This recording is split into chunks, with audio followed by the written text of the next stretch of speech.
Alors, juste une petite introduction. Sylvie Gazet, qui est ici avec moi, est une enseignante de mathématiques et de sciences à l'École de la Rose Sauvage à Calgary. Après une première carrière dans l'industrie chimique, Sylvie a obtenu son baccalauréat en éducation à l'Université de Calgary en 2009. Elle a travaillé pour le Calgary Board of Education dans une école d'immersion, puis pour le Conseil scolaire Franco-Sud. Passionnée par l'évaluation dès sa formation, Sylvie continue à développer ses stratégies dans le domaine et à les expérimenter en classe. Et je suis Barbara Deskin, conseillère pédagogique avec le Franco-Sud et consultante avec le consortium francophone. Alors, pour vous dire aussi que j'ai beaucoup d'expérience en salle de classe. J'ai commencé ma carrière au Québec en 1998, ça fait déjà beaucoup d'années. Je suis venue à Calgary il y a 7 ans et demi. Je me suis installée ici, premièrement à l'École de la Source, puis ensuite au bureau central du Conseil scolaire Franco-Sud. Et sur ce, je laisse la parole à Sylvie pendant que je m'organise à partager encore une fois mon écran pour notre présentation ce soir. Donc, bonjour à tous, merci de votre disponibilité, d'être là avec nous aujourd'hui. On va faire un petit rapide tour de table parce que ça va nous aider aussi à choisir peut-être les documents qu'on va vous présenter.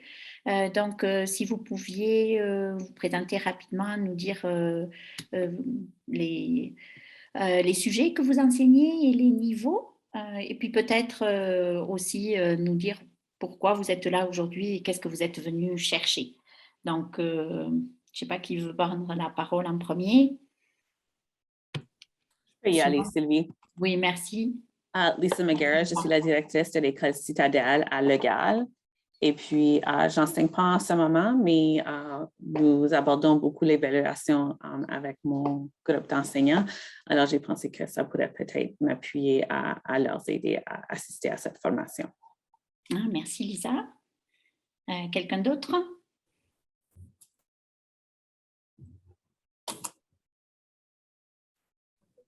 Je peux passer? Oui. OK. Bonsoir, je m'appelle Rim Kawam, je suis l'enseignante de sciences et maths à l'école 4 saisons à Beaumont. J'enseigne les 7, 8, 9, secondaire, premier cycle. Parfait, nous avons des points en commun, Rim. Quelqu'un d'autre? Bonjour. Bonjour, Sacha. Oui, je suis Sacha, j'enseigne à l'école Voyageur à Côte-Lake en 8e année français et mathématiques et ensuite éducation physique de 5 à 12. Parfait, merci. Une autre personne? Bonjour, je m'appelle Jasmine Leclerc, j'enseigne à l'école Voyageur aussi. J'enseigne les maths, français, santé, sciences aux 7e année et anglais 3e année et éducation physique aux 1ère année. Quel beau programme, ouf. Merci Jasmine. Qui est-ce qui nous reste? Il nous reste, si je vois bien, Robert ou Sonia, je ne sais pas. Oui. Je m'appelle Robert Vien, j'enseigne à Voyageur en sciences, en maths de 8e, 12e année. Ouf, parfait. Oui. Merci. Oui, je vois la charge. Quelqu'un d'autre?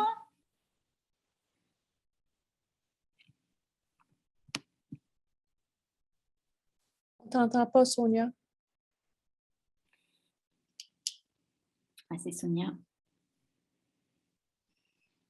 Moi, je pense qu'il nous reste... Je sais que Marie-Josée a écrit dans le chat. Oui. Oui, donc qu'elle travaille au bureau central, au conseil scolaire Centre-Nord, et elle est toujours curieuse de connaître ce qui se discute dans le domaine de l'évaluation, en fait. Donc, peut-être ceux qui n'ont pas pu se connecter. À Sonia, voilà, j'enseigne maths et sciences, je n'ai pas vu en 8e. Où est-ce que je suis? 1, 8, 9, 11 et 12. Parfait, Sonia, merci. Et s'il y avait quelqu'un d'autre, oui, vous pouvez nous écrire dans le chat et nous le verrons. Donc, très bien. Donc aujourd'hui, j'ai essayé de faire un petit schéma pour essayer de cadrer, de recadrer ce dont on va parler aujourd'hui dans toute notre série sur l'évaluation. Donc, on va parler d'apprentissage essentiel et j'ai écrit l'année N-1 parce qu'en fait, on va rechercher les apprentissages essentiels. Si vous enseignez, mettons, 8e année, vous allez vous intéresser à quels étaient les apprentissages essentiels de 7e, voire même un petit peu plus loin, parce que des fois, nos curriculums, en particulier en sciences, ils rappellent des résultats, des thèmes plutôt qui ont été vus 2 années auparavant. Je pense en sciences 10, quand on fait la biologie, ça rappelle ce que l'on voit sur la constitution de la cellule en 8e année. Donc, voilà, le point de départ de cette série, c'est les apprentissages essentiels parce que notre but, c'était de parler ensuite des évaluations diagnostiques ou des évaluations repères. Donc, que l'on fait ou que l'on devrait faire probablement au début d'une unité ou au début d'un thème qu'on aborde, de telle sorte qu'on va pouvoir mieux connaître nos élèves et les connaître de façon académique. C'est-à-dire aller chercher, est-ce que les apprentissages essentiels des années précédentes ont été acquis? Est-ce qu'il y a des lacunes? Et identifier dès le début, si les lacunes existent, planifier l'aide qu'ils vont recevoir. Alors, l'aide, elle peut prendre différentes formes, mais je pense qu'elle va être structurée de telle sorte que sur un certain temps, on va cibler un objectif pour aider les élèves, leur enseigner, donc leur réenseigner les résultats d'apprentissage qu'ils n'ont pas atteints, évaluer si cette intervention elle a été efficace ou pas et mettre fin à cette aide dès que ce sera atteint. Donc, à ce moment-là, nos élèves, pour ma part, je sais que l'évaluation diagnostique pour certaines personnes, c'est réservé aux élèves qui auraient été déjà, comment dirais-je, repérés comme ayant des besoins. On pourrait aussi très bien la faire à tous les élèves de la classe. Donc, certains d'entre eux vont montrer que les apprentissages essentiels, ils ont été acquis. Ils vont directement passer dans la boucle de l'année N, c'est-à-dire la boucle apprentissage, évaluation, rétroaction, et on recommence jusqu'à atteindre nos objectifs. Et ceux qui ont reçu de l'aide, ils vont pouvoir aussi rentrer dans cette boucle-là. Donc, dans notre série sur l'évaluation, on va parler aujourd'hui des apprentissages essentiels. À la prochaine fois, des évaluations diagnostiques et des évaluations repères. Et puis, dans d'autres volets, on parlera des évaluations formatives, sommatives et des rétroactions, des formes de rétroaction qu'on peut donner aux élèves. Donc, ça, c'était un peu pour mettre le cadre de ce dont on va parler aujourd'hui, le replacer dans un cadre plus général. Donc, bon, je vais passer là-dessus rapidement, mais les apprentissages essentiels, peut-être que pour vous, c'est quelque chose dont vous avez entendu parler aussi. On en a surtout entendu parler depuis la pandémie. Donc, je vous laisserai, puisqu'on va mettre les présentations sur le site Moodle, je vous laisserai aller regarder les documents qui sont là. Il y a l'un d'entre eux vient de l'Alberta et puis le Edmonton Regional Learning Consortium a trié, si vous voulez, des apprentissages essentiels de la maternelle à la 9e année dans les 4 matières de base qui sont pour eux l'anglais, les maths, les sciences et les études sociales. Maths, sciences, anglais, oui, c'est ça. Non oui, je pense que c'est ça. Ensuite, il y a un document du ministère de l'Éducation du Québec parce qu'au Québec, c'est le ministère de l'Éducation qui a trié pour les enseignants les apprentissages essentiels. Enfin bon, vous pourrez regarder ces différentes ressources. Donc, c'est un sujet qui est d'actualité. Il a été d'actualité à cause de la pandémie. Au tout début, tu peux changer, Barbara, merci. Au tout début, on en a parlé, je me souviens d'un webinaire qu'a fait Anne Davis, mais vraiment au tout début de la pandémie, on est rentré en confinement le 16 mars 2020, je pense que c'était dans le début de la semaine qui a suivi, où elle disait aux enseignants, bon ben voilà, vous devez trier des apprentissages, des résultats d'apprentissage qui sont vraiment essentiels, de telle sorte que les élèves puissent les acquérir, même dans dans le contexte, ne pensez pas que vous allez tout enseigner aussi bien qu'en salle de classe. Donc voilà, on en a parlé aussi après, puis parce que bon, si les élèves ont des lacunes de l'apprentissage, des lacunes d'apprentissage en particulier parce que ça a été difficile pour eux de suivre l'enseignement en ligne, eh bien, il va falloir combler ces lacunes-là. Donc ça, c'est dans le contexte de la pandémie, on en a parlé. Mais en fait, la question se pose en tout temps. Nous avons toujours, enfin, je ne sais pas si c'est votre cas, on en discutera tout à l'heure, mais nous avons toujours dans nos classes des élèves qui arrivent et qui ne sont pas prêts. Ils ne sont pas prêts à l'enseignement qu'on va leur donner cette année-là parce qu'ils ont des lacunes. Donc, le premier objectif, ce serait d'identifier ces lacunes et de les combler. Mais nous, à notre niveau, l'année où on enseigne, c'est aussi de faire en sorte qu'il n'y ait pas d'élèves qui développent des lacunes d'apprentissage dans notre propre classe. Donc, voilà un peu la raison pour laquelle on s'intéresse aux apprentissages essentiels. Alors, qu'est-ce que c'est ? Bon, on peut avoir plusieurs adjectifs pour les définir. Il y a des intervenants en éducation aux États-Unis dans les années 2000, début des années 2000, qui ont dit aux États-Unis, on a un curriculum, il est 1 mile long et puis half an inch d'épaisseur. Donc, qu'est-ce qu'on va faire avec ça ? Nos élèves, est-ce qu'on fait un curriculum par défaut, c'est-à-dire on arrive à la fin de l'année, puis on n'a pas tout enseigné, puis voilà. Ou est-ce qu'on arrive à faire un curriculum par design, c'est-à-dire on a choisi de mettre du temps et l'accent sur certains résultats, même si on va exposer les élèves à tous les autres, mais on s'assure que ces résultats-là, ils sont acquis pour que l'élève puisse progresser. Donc, les 3 adjectifs qui ont été retenus, et donc la traduction qui a été faite, c'est est-ce que quand je vais regarder le curriculum, je vais me demander, est-ce que ce résultat, il est préalable? C'est-à-dire, est-ce qu'il est préalable à un autre apprentissage essentiel dans les années qui suivent? Est-ce qu'il est transférable d'un sujet à un autre? Par exemple, est-ce que c'est important de savoir lire un graphique? Ben oui, parce que ce n'est pas seulement en mathématiques. Qu'est-ce qu'on ferait en sciences sans savoir tirer des données d'un graphique? Est-ce que faire un texte descriptif, est-ce que savoir décrire, c'est important? Ben, encore une fois, oui, il n'y a pas qu'en français, en sciences aussi, si je veux écrire une observation, il faut que je sache décrire.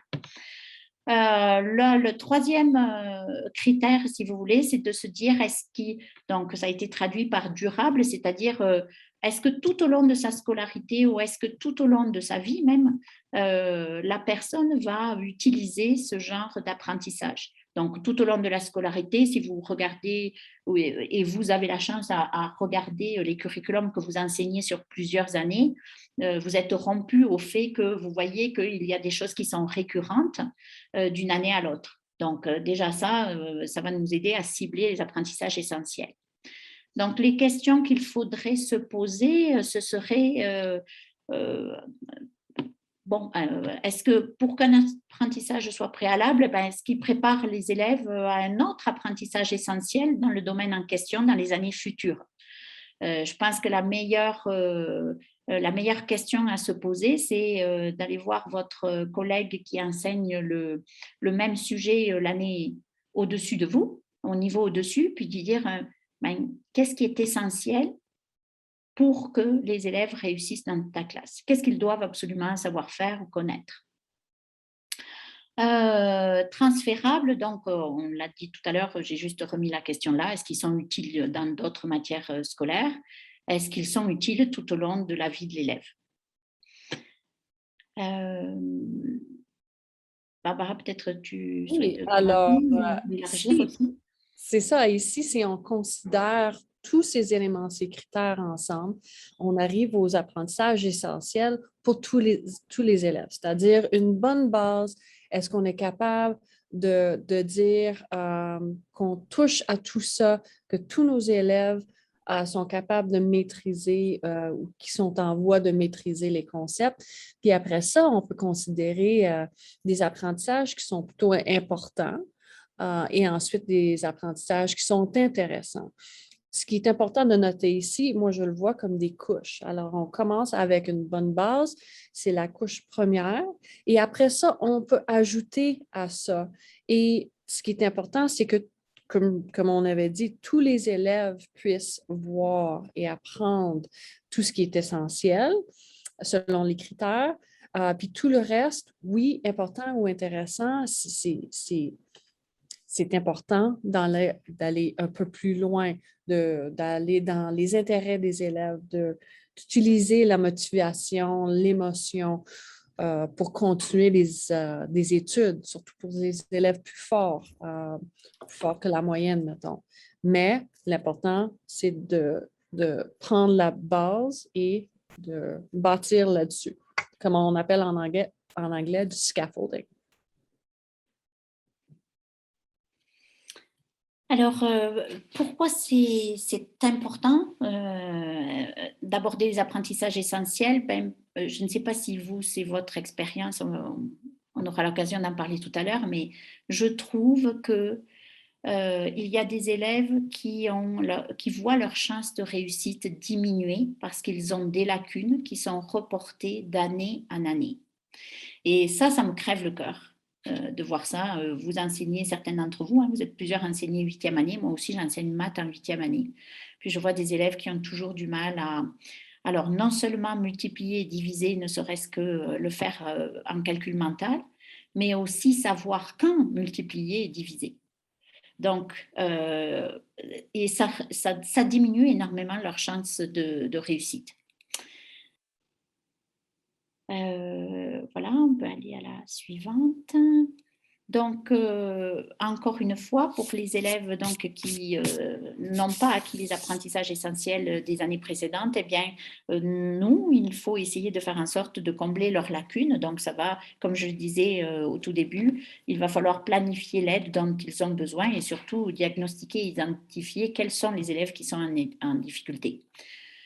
Qui va déterminer les apprentissages essentiels? Tout à l'heure, je vous ai dit, le ministère de l'Éducation au Québec a donné le document tout prêt à la suite probablement d'une concertation, ça je ne sais pas, aux enseignants. Moi, je trouve que c'est important, peut-être nous, parce qu'on est en milieu minoritaire dans des petites écoles, etc., mais je pense que c'est une école, c'est un microcosme, et puis ce serait, à mon avis, crucial qu'on puisse rassembler l'équipe d'enseignants sur plusieurs années, et puis que ce soit cette équipe-là, dans une école, qui va déterminer de façon collaborative les enseignements, les apprentissages essentiels, de telle sorte que ce soit connu dès le début et voilà, ça va se reporter d'une année à l'autre et tout le monde sera d'accord sur ce qui est essentiel. Ça devrait être fait, je pense, par consensus.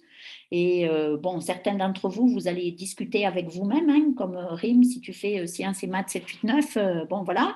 Mais s'il y a d'autres personnes dans l'école qui enseignent cela aussi, ou peut-être à l'extérieur de l'école, avoir des rencontres collaboratives pour pouvoir les déterminer. Donc, il faut faire attention aussi, ne pas penser qu'on va restreindre notre curriculum. Pas du tout, hein. Il faut exposer les élèves à tous les résultats d'apprentissage, mais les apprentissages essentiels, on devrait y passer du temps, prévoir une bonne durée d'enseignement pour que tout le monde réussisse à les atteindre, évaluer beaucoup où est-ce qu'ils en sont sur ces apprentissages, revenir sur les apprentissages en cours d'année, ne pas laisser, ah bon, voilà, j'ai fait ce chapitre en maths, donc ça y est, on n'en parle plus. Bon, souvent, c'est difficile parce qu'on a besoin, par exemple, de tout ce qu'on a fait sur le nombre dans d'autres domaines. Et puis, voilà, et s'assurer, j'ai rajouté, s'assurer que tous les élèves les atteignent dans la limite de leur maturité. C'est peut-être un peu moins essentiel de 7 à 12, mais maternelle à 6, c'est sûr, enfin, je ne sais pas, mais il me semble que c'est là qu'on voit les plus grandes disparités dans la façon avec laquelle les élèves sont prêts à acquérir certains apprentissages en fonction de leur âge. Mais c'est encore vrai en 7, 8, 9 et 10 à 12 aussi, je pense. Le problème, c'est qu'il ne faut pas se dire « Ah bon, ils n'ont pas la maturité, bon, probablement que l'année prochaine, ça ira mieux. » Mais à force de dire l'année prochaine, eh ben, on se retrouve avec des grosses lacunes au bout de 2 ou 3 ans et qui sont plus difficiles à combler. Bon, on va donner 2 exemples et on peut regarder le Science 8 peut-être d'abord. Donc, vous avez vu sur le schéma du début, j'ai choisi Science 8 parce que je l'ai déjà enseigné, mais aussi parce que j'enseigne Science 9 et j'ai pris juste l'unité de mélange et circulation de la matière. Et puis, voyez-vous, déterminer les apprentissages essentiels si vous étiez donc en équipe collaborative, je pense que ce serait donc de chercher dans ces résultats d'apprentissage qu'est-ce qui est transférable, qu'est-ce qui est préalable, qu'est-ce qui est transférable, qu'est-ce qui est durable. Est-ce qu'on va avoir forcément les 3 critères pour tous les apprentissages essentiels qu'on cherche? Ben, je pense que c'est ça, ça va être tout l'objet de la discussion. Si je regarde, moi, ici, par exemple, dans cette unité-là, quand je regarde la première partie, je vois dans le décrire en se fondant sur ses recherches, etc., les flux d'employés, je vois que c'est intéressant, certains sont importants. Et pour moi, il n'y en a qu'un qui est essentiel, même si on le revoit en 9e année dans toutes les autres années, c'est d'exposer les élèves déjà au symbole du SIMDUT. Le reste ne me paraît pas, à moi, essentiel. Si je regarde le deuxième, en revanche, quand on fait la distinction entre la classification, si vous voulez, de la matière, les mélanges, etc., quand on parle de solubilité, de concentration, mais pour moi, ça, c'est essentiel, j'en ai besoin en Sciences 9, j'en ai besoin dans les autres curriculums de sciences. Ce qui est intéressant, et je les ai mis en vert, c'est que quand on étudie par exemple la viscosité ou le débit des fluides et décrire l'effet des changements de température, si vous enseignez sciences, moi j'ai enseigné sciences 8 à 12, sauf la biologie, hein. Pas de bio 20, pas de bio 30 chez moi, mais je regarde ça et je me dis, c'est la seule fois où on voit la viscosité dans le programme. Donc, est-ce que c'est essentiel? D'un autre côté, c'est durable, parce que la viscosité, savoir que ça varie avec la température, c'est une connaissance de base qu'on devrait tous avoir. Donc, est-ce qu'on le définirait comme un apprentissage essentiel? La masse volumique, c'est certain qu'on en a besoin d'autres aussi. Donc, est-ce qu'on le mettrait dans ce qui est préalable? Est-ce que oui, certainement. Bon, ça pourrait être, il pourrait qualifier, lui, pour un apprentissage essentiel. Définir la pression comme une force par unité de surface. Bon, là aussi, est-ce que c'est vraiment préalable? Est-ce qu'il y a d'autres calculs de pression? Les seuls autres calculs de pression, c'est chimie 20. On a le temps de de redire en chimie 20, oui, c'est la pression, c'est la force sur la surface. Et on pourrait passer, je ne veux pas passer trop de temps non plus parce que je voudrais qu'on puisse discuter, mais voilà, même dans les habiletés, j'ai mis en rouge fabriquer le dispositif, c'était même avant les habiletés, mais il y en a d'autres ici aussi. Est-ce que nous donnons est-ce que nous donnons l'occasion à nos élèves de faire beaucoup de design? Est-ce qu'on leur donne l'occasion de construire des choses? Voilà, donc ça aussi, ça ferait probablement partie des choses essentielles. Formuler une question. Concevoir une expérience, même si 8e année, c'est déjà beaucoup, mais au moins les variables importantes. Bon, ben ça, ensuite, c'est quelque chose qui va être durable jusqu'à la fin de leur scolarité. Est-ce qu'il y a des réactions là-dessus, là, pour l'instant? Est-ce qu'il y a des choses que vous voudriez partager ou des commentaires que vous auriez à faire?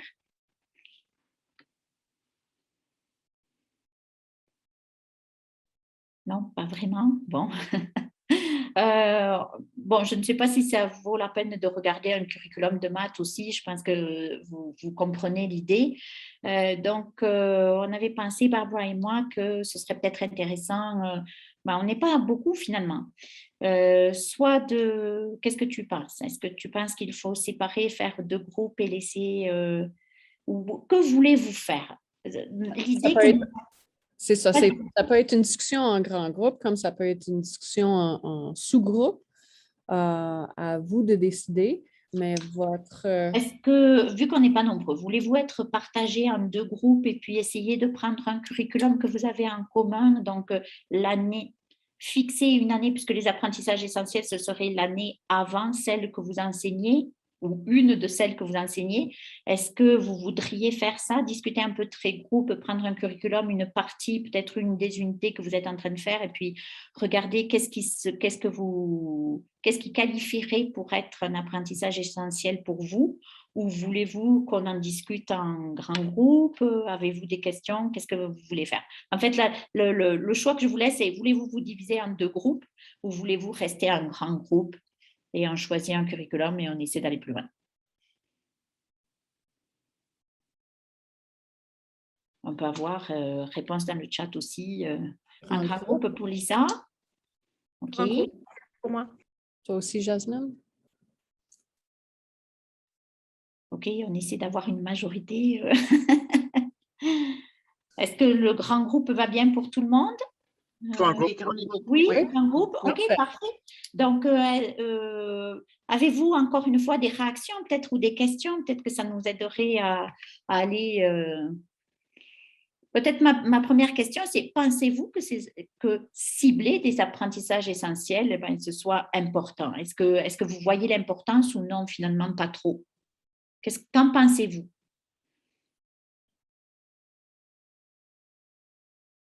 Je vois beaucoup de têtes hochées. Oui, Robert. La caméra est éteinte juste parce que je suis sur mon réseau cellulaire, parce que je suis en déplacement. Mais c'est quelque chose que j'ai commencé à faire naturellement parce que j'ai eu un parcours assez particulier où j'ai enseigné en 2e, en 4e, en 5e, en 6e, en 8e, en 12e. Je me promène un peu partout, puis j'ai commencé à justement voir quelles sont les choses importantes, quelles sont les choses qui se transfèrent d'une année à l'autre, du tel que j'ai même dit à mes 8e années, cette année, je ne leur enseigne pas les études sociales, mais je leur ai dit, comprenez vos études sociales parce que ça revient en 10e année en grande force. Alors, oui, j'y pense depuis un petit bout maintenant. Parfait, merci. Je pense que Robert, tu voulais prendre la parole?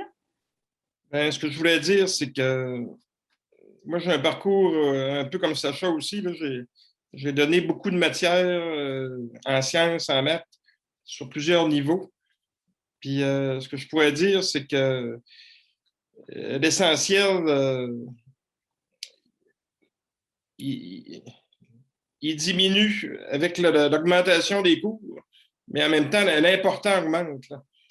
Ça fait que je vous donne un exemple comme en Bio 30, tout ce qu'on voit là, comme la génétique, quelque chose comme ça, on en parle à peine en 7-8, en 9, tout ça, là, on en parle. Un peu en 9, oui.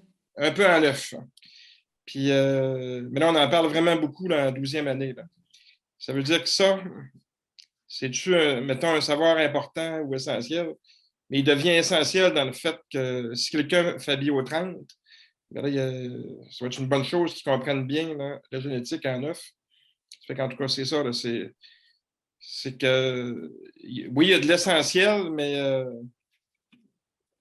avec un certain, on va dire, une certaine nuance. Tu sais, ça dépend du profil que l'élève va prendre aussi. Là. Oui, c'est vrai, mais ne penses-tu pas que finalement, c'est quand même essentiel puisqu'on a des élèves qui ne vont pas faire Bio 30, on est d'accord? Oui, mais en même temps, on est tous exposés, plus ou moins, on entend parler tout le temps de génétique, oui, c'est ça. N'est-ce pas? Et on voit... je pense, je ne sais pas les enseignants de Sciences 9, mais je pense qu'on est tous passés à l'ARN messager. C'était le moment de dire aux élèves, OK, on vous a présenté l'ADN, vous savez, voilà, l'ADN, il ne sort pas du noyau, donc l'ARN messager, etc. Bon, on en a tellement entendu parler pendant la... Donc, c'est vrai que certains apprentissages, on va les déterminer comme essentiels parce que la suite des cours va faire qu'on les aura besoin. Et c'est pour ça que j'aime bien l'idée de durable dans les critères qui avaient été avancés parce que la génétique, c'est quelque chose dont on entend parler, même si on n'est pas spécialiste, ça nous donne quand même une petite base et qu'après, ils ne revoient pas à moins de faire le cours, tu as dit, de Bio30, c'est vrai. Tu soulèves un bon point aussi, Robert, en pensant que les choses changent constamment dans notre société, dans le monde en général. Il y a une certaine fluidité aussi qui doit se placer, c'est-à-dire, est-ce que un apprentissage essentiel qui était essentiel il y a 10 ans ou 20 ans, est-ce que c'est encore essentiel aujourd'hui pour le futur? Puis là, je parle aussi des langues, français, anglais, mathématiques, sciences, études sociales surtout. Ça peut devenir très, très fluide et ça peut changer. Donc, on doit rester fluide nous autres aussi. Est-ce que vous voyez un lien entre les apprentissages essentiels et l'évaluation? Parce que je voyais, donc Sonia a dit que vous avez parlé d'apprentissage essentiel au début de la pandémie avec vos collègues du même cours, et oui, voilà. Et est-ce que vous faites un lien avec l'évaluation, avec ça, ou comment ça se passe pour vous? Ben, ce que je pourrais, en tout cas, si je me permets, ce que je pourrais dire, c'est que quand il y a eu la pandémie là, avec les cours en ligne, tout ça, là, je m'étais dit, c'est les principes, les grands principes larges qu'il faut retenir plus que 10 000 détails. Là. Puis ces principes-là nous permettent de se hisser vers d'autres principes. Puis, ça fait que, en tout cas, je pense qu'essentiellement, c'est ça qu'il faut faire. Il faut comprendre des structures, on va dire, plus que des programmes, là, mais disons de la division là, les grands principes. Les sciences humaines, en gros, les sciences de la nature, les mathématiques, tout ça, comprendre les grandes lignes de tout ça, puis les transférer aux élèves, puis ça fait que ça, ils peuvent se débrouiller avec ça, là. Même si on évite là, des petits détails qu'on aurait ajoutés en classe, tout ça. Là. En tout cas, c'est ça que je voulais dire. Mais c'est quand on lit, c'est vrai, hein, quand on regarde la recherche ou la littérature là, qui a été faite depuis la pandémie en particulier, c'est exactement ça, hein, big ideas, big rocks, les grands principes, comme tu dis, les liens entre les sujets ou entre les années qui sont importants. Est-ce que quelqu'un d'autre veut intervenir ou est-ce que... Je sais que Sonia a de la difficulté avec son micro. Elle a mis dans le chat. Oui, on l'a fait également au début de la pandémie, oui, avec nos collègues. Et ce qu'il faut mentionner, c'est que parfois, puis au Franco-Sud, on avait fait ça pour le primaire. On s'est mis ensemble en comité justement pour mettre sur papier, voici les éléments essentiels. Puis c'était à cause de la pandémie. Qu'est-ce qu'on voulait partager avec les parents? On était en hybride, on était en ligne, école à domicile, c'était un peu partout. Qu'est-ce que les enfants doivent savoir là pour plus tard? Alors, c'est important de faire cette activité-là, ce travail-là ensemble. Mm-hmm. Est-ce que vous avez dans vos salles de classe des élèves dont vous voyez qu'ils ont des lacunes et que ça les empêche de réussir ou ça diminue leur réussite dans votre classe? Et comment oui, bien sûr. Et comment vous adressez ça? Qu'est-ce que vous faites avec ça?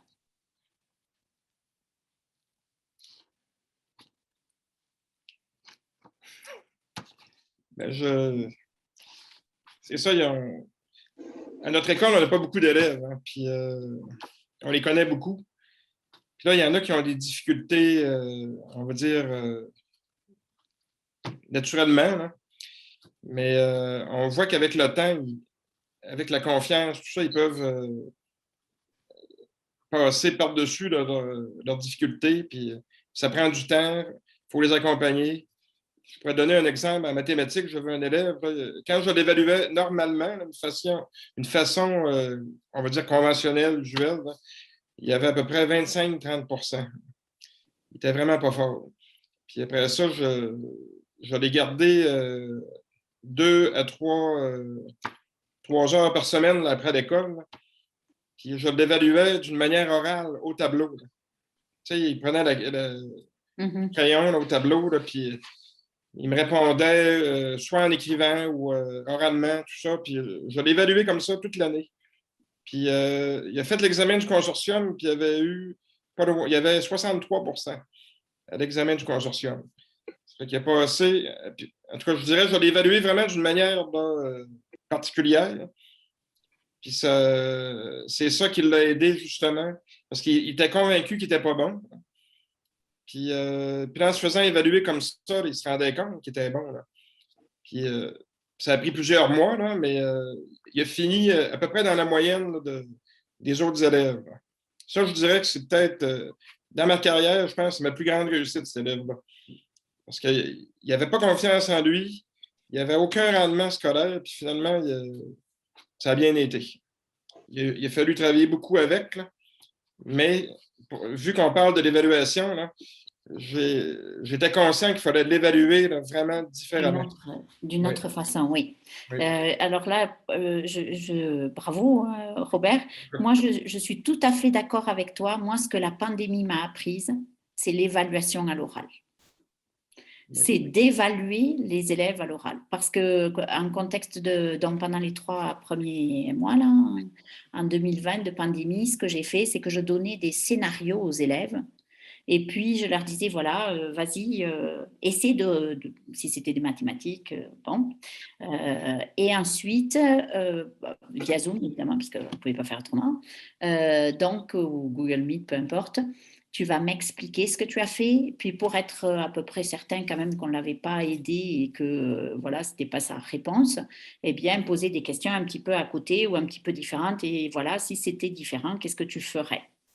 Et j'ai trouvé que ça me permettrait de beaucoup mieux connaître mes élèves, mais aussi, il y a des choses insoupçonnées, et Robert, tu as dû voir ça aussi, qu'on ne voit jamais quand ce sont des évaluations écrites.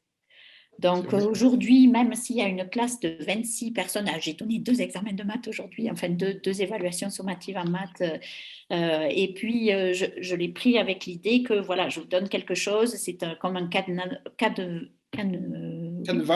Oui, merci. Oh là là, c'est la fin de la journée. Eh bien, voilà, essayez de faire votre possible et ensuite, vous allez m'expliquer. Ce qui fait que les élèves qui sont très forts, je peux leur donner des choses qui sont un peu au-delà. Et puis, les élèves qui peuvent avoir plus de difficultés, vous savez, déjà, des fois, leur donner un petit indice ou leur dire, voyons, réexplique-moi pourquoi tu as fait ça. C'est très puissant. Donc, oui, l'évaluation à l'oral, c'est merveilleux. Imaginez un monde où vous n'amenez aucune copie à la maison. Vous n'avez pas de correction à faire à la maison parce que tout a été évalué en classe et vous avez donné la rétroaction, vous avez évalué dans la salle de classe. C'est fini. J'aimerais ajouter aussi, sans oublier de cette manière, on est capable d'analyser le processus cognitif de l'élève dans sa résolution de problème, puis beaucoup plus rapidement capable de corriger la petite erreur qui le mène à la grande erreur. Que tout le reste va bien, c'est un peu comme écrire ses étapes dans un examen de mathématiques, mais s'il le fait oralement, on peut tout de suite dire attends, vérifie ça. Puis là, la correction est spontanée. Je trouve que ça aussi est important. C'est vrai, comme ils disent en anglais, le just in time, leur donner une rétroaction. En revanche, bon, là, nous sommes beaucoup à être en sciences, en maths, mais c'est toute une autre histoire pour le français, j'imagine. Oui et non, je vais laisser quelqu'un parler qui travaille dans le domaine des langues ou, études sociales, sauf que ça se transfère même en français et anglais. Tout ce qu'on dit ici présentement, ça se transfère très bien dans ces matières-là. J'ai remarqué, Julie, tu avais ouvert ton micro. Avais-tu une intervention à faire? Ça fait longtemps. On a passé par là. Non, c'était pour répondre à la question, ça fait longtemps, où on a posé la question, quelles lacunes est-ce qu'on a vues, puis qu'est-ce qu'on fait pour aider les élèves avec ça? Mais moi, c'est ça. Moi, je suis rentrée en maths 9 cette année, puis une lacune que j'ai vraiment vue, c'est quelque chose qui... C'est ça. C'était vraiment, ils ne connaissaient pas leur table de multiplication. Pas du tout. Puis, tu sais, c'est certain que ça fait partie du programme de 5e, 6e année. Puis après ça, on arrête de travailler. Alors, mais puisqu'ils ne connaissaient pas leur table, ben là, on avait le problème lorsqu'on avait besoin de trouver des racines carrées, puis etc. Là, les fractions, c'était ridicule. Donc, il fallait juste qu'on identifie le problème, puis qu'on retourne, puis c'est de passer, moi, je passais 1 minute par journée à travailler les multiplications, puis aussitôt qu'on avait fini la feuille, on tournait, puis là, on travaillait un autre concept où je voyais que la majorité de la classe, eux autres, ils avaient un problème. On additionnait des fractions à tous les jours. On additionne pendant l'année jusqu'à temps que je vois que c'est acquis. OK, là, ça va. Maintenant, la division, on pratique la division 1 minute par jour pour essayer de combler ce besoin-là, pour qu'ils puissent l'apprendre, mais sans que ça soit une leçon, sans que ça prenne tout mon temps, mais en pratiquant ces petites affaires-là, ils ont réussi à vraiment augmenter leur capacité. Là. Alors, c'est ça, c'est de trouver ces savoirs essentiels qu'ils n'ont pas, puis de les travailler. Et Julie, je suis tout à fait d'accord avec toi. Nous sommes dans le même bateau. Ma collègue qui enseigne Math 9, elle me dit « Ah non, mais c'est pas possible. Mais qu'est-ce qui a changé par rapport aux autres années? Le calcul mental, c'est horrible. Est-ce que c'est la pandémie ?» Je dis oui, parce que les enseignants de 8e année dont je fais partie, on fait toujours la même chose. Puis on continue. Nous, on avait établi aussi il y a j'ai pris une année de congé pour vous dire l'année dernière, alors c'est comme si, voilà, mais il y a 3-4 ans, quand j'ai commencé à faire 7e et 8e année, enfin je fais 8 maintenant, avec mon collègue de 7e, on travaille le calcul mental, voilà, 2-3 fois par semaine, un petit 10 minutes, voilà, exactement, en 7e et 8e aussi, parce que sinon, c'est sûr que, et je suis d'accord avec toi, hein, que les opérations de base, voilà, elles ne sont pas maîtrisées en calcul mental. Et aussi, ce que je trouve, c'est que parfois, ils ne les comprennent pas parce que quand on leur demande, mais voilà le problème, qu'est-ce que je dois faire? Je dois multiplier ou diviser? Des fois, ils n'en ont même pas vraiment un concept de qu'est-ce que c'est multiplier et diviser, faire des groupes. Oui, je suis. Alors là, je suis tout à fait d'accord avec toi. Tout à fait d'accord. Mais quand on regarde le curriculum, je l'ai fait, j'ai revu celui de maternelle à 6 parce que depuis mon bac en éducation, je n'y avais pas touché. Puis en particulier, vous savez, vous avez ce document d'Alberta Aide où vous avez portée et séquence. Encore celui qui s'appelle portée et séquence, c'est pas super, mais celui qui est à la fin du curriculum de M à 6, il vous donne une vision sur les 7 années de chacun dans les domaines, comment on avance d'une année à l'autre. Et puis, en fait, si je ne me trompe pas, à moins d'avoir regardé trop rapidement, mais l'étape de multiplication, c'est en 5e année que c'est écrit, je pense, n'est-ce pas? Et puis après, ce n'est plus écrit. Et puis, et là, la disparité sociale, elle est énorme parce que vous avez des parents qui vont suivre leurs enfants et puis qui vont leur, même si ce n'est pas écrit dans l'agenda ou quoi que ce soit, qui vont leur faire travailler beaucoup cela. Puis il y a d'autres familles où ça ne se fait pas. Si ce n'est pas écrit dans l'agenda, si l'enseignant ne dit pas il faut réviser les tables ou les apprendre, ce n'est pas fait. Et ça me crève le cœur d'avoir des élèves, comme tu disais, Julie, qui arrivent devant les fractions équivalentes. Le 7 sur 21, là, mais non, je ne le vois pas. Je ne sais pas quoi faire avec ça. Et il y a une autre chose aussi, je ne sais pas si ça dépasse un peu notre cadre, mais il y a une autre chose aussi. Je me suis heurtée à des parents qui m'ont dit, moi, les tables, je n'ai jamais pu les apprendre. Et donc, je dis à ma fille, voilà, c'est pas grave, tu es comme moi et puis tu vas avancer dans la vie quand même. Il y a comme une espèce de report. Je comprends la position du parent qui veut dire à son enfant, tu n'es pas tout seul dans la vie, regarde, je réussis et pourtant j'y arrive. Mais en même temps, j'ai dit à une maman en particulier, je lui ai dit, ah oui, je comprends tout ça, mais pourquoi votre fille serait comme vous? Pourquoi votre fils n'y arriverait pas totalement parce que vous n'y êtes pas arrivé? Et puis, en fait, je l'avais en 9e année, je lui donnais les tables de multiplication, elle les avait avec elle pour les évaluations, et puis à la fin de l'année, elle ne les avait plus besoin. Elle les avait plus besoin. Pardon. Je vois que la main de Sonia est levée. Lisa, toi, tantôt, tu avais la main levée, tu as baissé la main, mais en tout cas, on va donner la chance à tout le monde de dire ce qu'ils ont à dire. Est-ce que là, mon micro fonctionne? Oui. Yay! OK. Moi, les fameuses tables, ça fait 29 ans que j'enseigne. Et il y a un certain moment donné où j'ai vraiment abandonné, comme encore cette année, j'ai 4-5 élèves dans chaque groupe qui ont leur table sur leur bureau parce qu'il y en a qui ne l'apprendront jamais, leur table. Puis ça ne rentrera jamais. Donc, on leur donne des trucs pour utiliser ça. Et je pense qu'avec les élèves qui ont des lacunes, c'est ça que moi, je prends comme chemin beaucoup. Et ceux qui ne savent pas leur table parce qu'ils n'ont pas assez pratiqué, après 1 mois avec leur table sur leur bureau, ils ne les regardent même plus. Ils finissent par eux-mêmes par les apprendre par cœur. Donc, moi, c'est plus comme ça que je fonctionne. Mais par contre, moi, j'enseigne avec la méthode en spirale, la méthode intercalaire en maths. Puis, je trouve que pour les élèves qui ont des lacunes, en tout cas, moi, je trouve que ça permet de mieux rattraper ces lacunes-là parce que tous les chapitres sont vus en même temps jusqu'à la fin. Mm-hmm. Donc, moi, c'est une méthode que je trouve qui est très efficace pour les élèves qui ont certaines lacunes. Et, ouais, quand on parlait des tables, c'est ça que je voulais dire. Oui, merci Sonia, oui.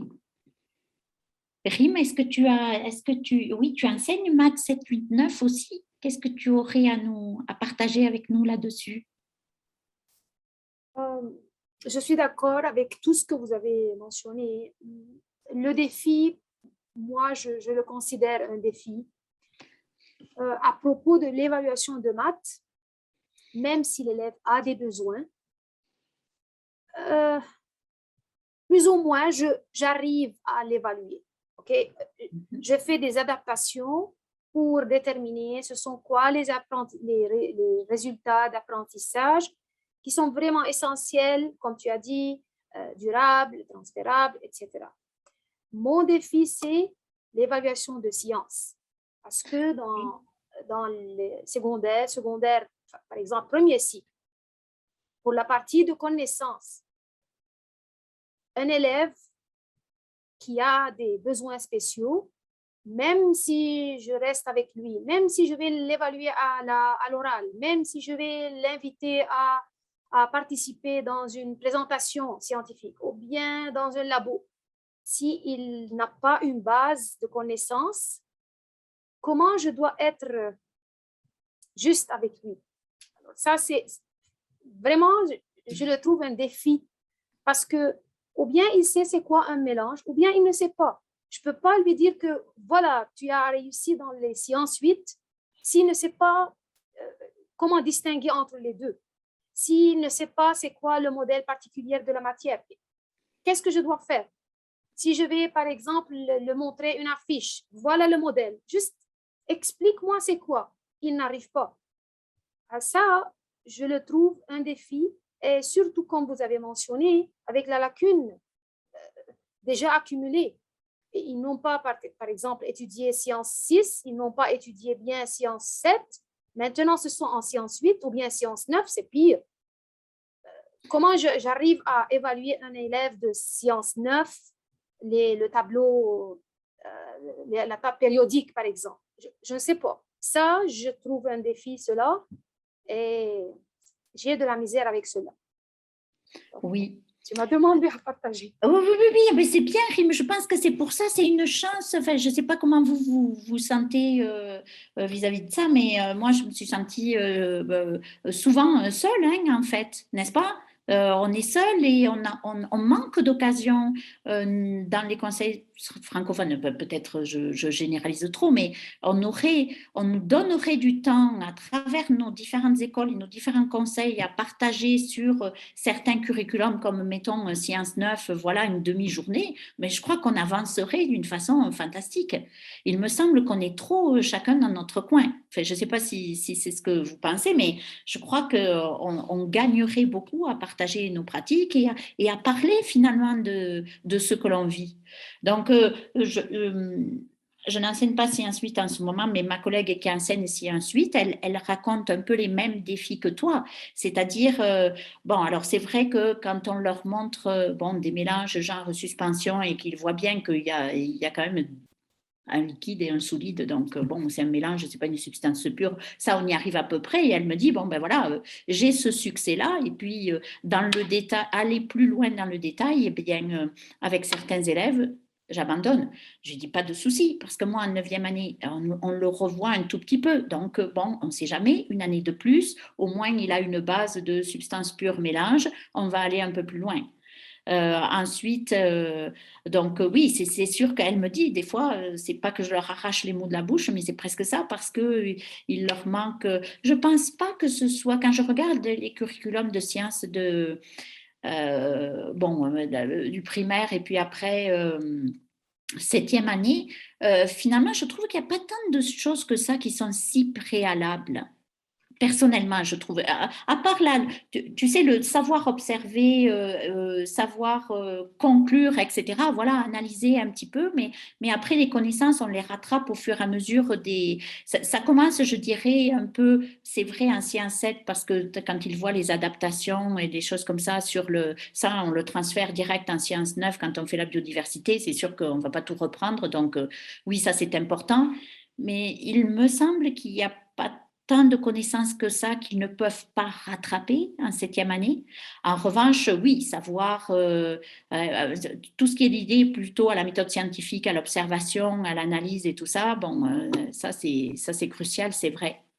Et c'est vrai que parfois, en allant vers du concret, on peut peut-être arriver à évaluer ces élèves-là ou effectivement à dire bon on a évalué une partie, voilà où en est l'élève et ce n'est pas fini et voilà, il faut le laisser comme ça.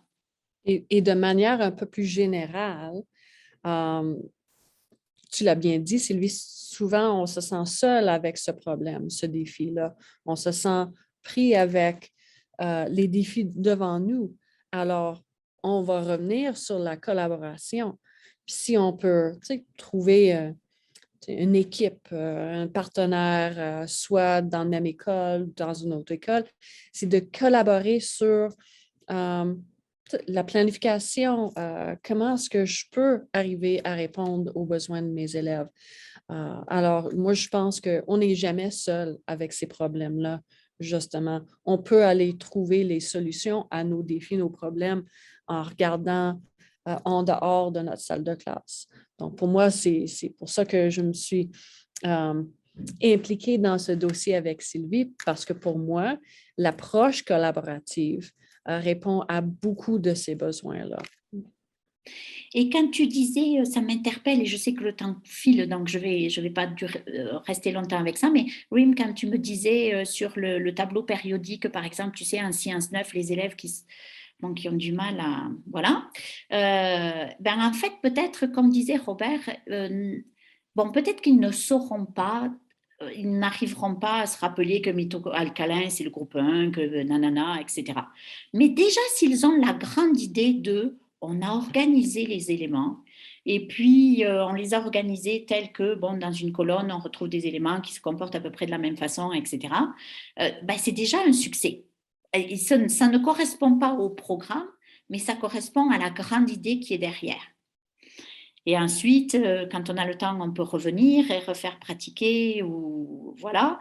Mais peut-être que pour certains élèves, c'est déjà c'est déjà un apprentissage essentiel, un résultat d'apprentissage essentiel d'avoir compris qu'on a organisé la matière, on l'a organisé pour faire un classement, parce qu'en science, c'est toujours ça, et un classement, et même s'il ne sait pas le détail, au moins il sait à quoi ça correspond. Tu vois ce que je veux dire? Parce que c'est vrai qu'il y a certains élèves, c'est très difficile pour eux de retenir tout ça. Ou peut-être on peut aussi, quand on les évalue, leur donner des indices, des choses comme ça, et leur dire, là, l'oral est crucial, et leur dire, bon, mais qu'est-ce que tu comprends de ça? Pour toi, qu'est-ce que ça représente? Voilà, il faut que ce soit absolument non conventionnel, hein, je dirais. Sylvie, voulais-tu que je revienne sur notre présentation pour les questions d'autoréflexion à la fin? Si on a, je ne sais pas trop qui croire, c'est mon ordinateur ou ma montre, mais bon, oui, peut-être on peut les lire juste rapidement. Il reste 3 minutes, justement. Fait que je vais partager mon écran une autre fois. Et voilà. On vous présente là, on va passer d'une diapo à l'autre assez rapidement, mais on va passer à la prochaine, en fait.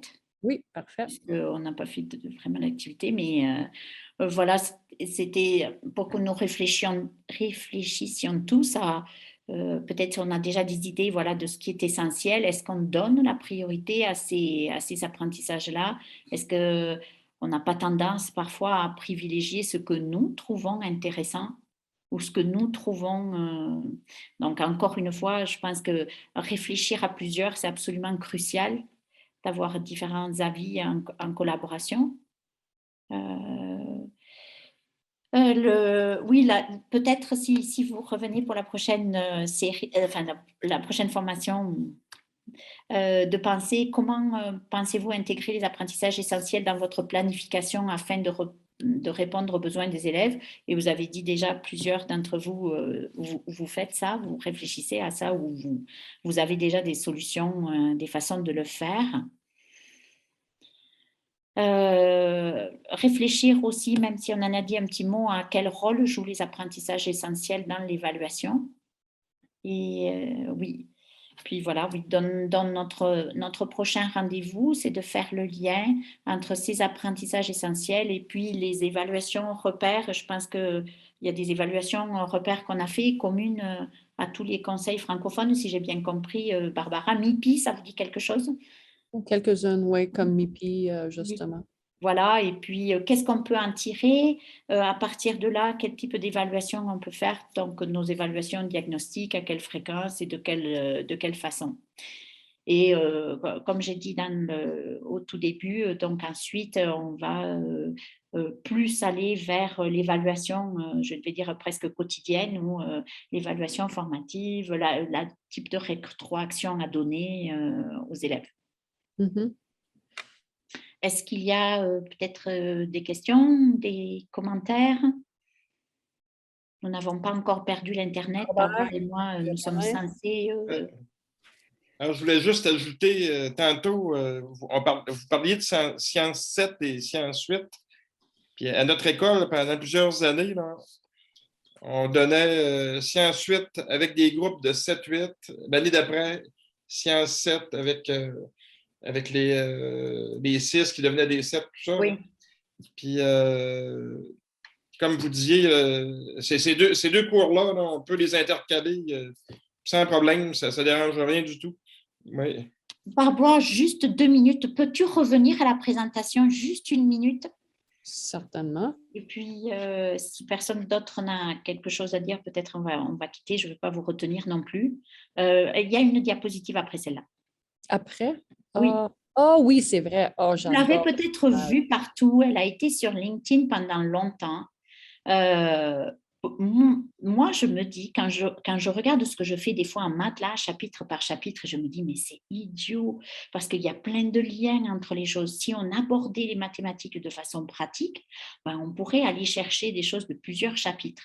Et l'idée ici, c'était pas ça, hein, c'était pas en éducation. L'idée, c'était, on a des données, on a un ensemble de données qui a été recueilli. Évidemment, notre cerveau humain va trier les données. Donc là, c'est du tri par couleur. Il va présenter ces données. Alors, voilà, on a différentes hauteurs de colonnes pour montrer combien il y a de pièces, mais il n'y a rien de plus puissant que d'en faire une histoire. Ouais. Et je me dis, et si nous abordions le curriculum sous une forme beaucoup moins, vous savez, chapitre 1, chapitre 2, nanana, ou unité A, unité B, etc. Mais d'une façon, voilà, faire plus de liens entre les concepts, faire plus de liens entre les applications qu'ils peuvent avoir. Je pense qu'on gagnerait beaucoup pour les élèves. Je pense que ce serait un bien quelque part. Alors, c'est peut-être un peu utopique, je ne sais pas, mais je pense qu'au moins, si on arrivait des fois à faire des connexions dans des petits bouts de curriculum comme ça, au lieu de le présenter d'une façon très, très séquentielle, je pense que finalement, peut-être, ce serait profitable pour les élèves. Voilà. Et voilà. Est-ce qu'il y aurait d'autres questions? J'ai pas fait le tour du site sur Moodle, mais je ne l'ai pas ouvert devant moi. Je ne vais pas aller le chercher. Ça va prendre un peu trop de temps. Mais si vous avez des questions ou des problèmes à naviguer, tout ça, les documents, comme la présentation d'aujourd'hui, ensuite l'enregistrement de la session d'aujourd'hui va se rendre là, sur le site Moodle. Et on prend rendez-vous le 3 mars pour notre prochaine rencontre ensemble. Et justement, on va parler d'évaluation repère, évaluation diagnostique. Et on va peut-être planifier plus après ça. Avez-vous des questions? Est-ce qu'il y a des sujets que vous voudriez qu'on aborde? Est-ce qu'il y a des questions particulières que vous avez? Ou des choses que vous voudriez voir adressées dans cette série sur l'évaluation, des questions que vous vous posez et vous aimeriez qu'on y réfléchisse ou que nous, Barbara et moi, on fasse de la recherche là-dessus pour vous apporter quelque chose. Et si ce n'est pas immédiat, je pense que quelque part, vous avez nos courriels ou au moins le tien, Barbara. Et n'hésitez pas à intervenir avec nous. N'hésitez pas, surtout, moi, ça me ferait plaisir d'avoir votre... peut-être, si, comme j'ai dit, c'est des sujets ou des questions que vous aimeriez voir abordées, ce serait le moment de le faire pour que ce soit le plus profitable pour tout le monde. Merci beaucoup, tout le monde, d'avoir pris le temps d'être ici ce soir avec nous, de discuter, de participer activement. Alors, on se voit le 3 mars. Merci beaucoup. Bonne soirée. Bonne soirée.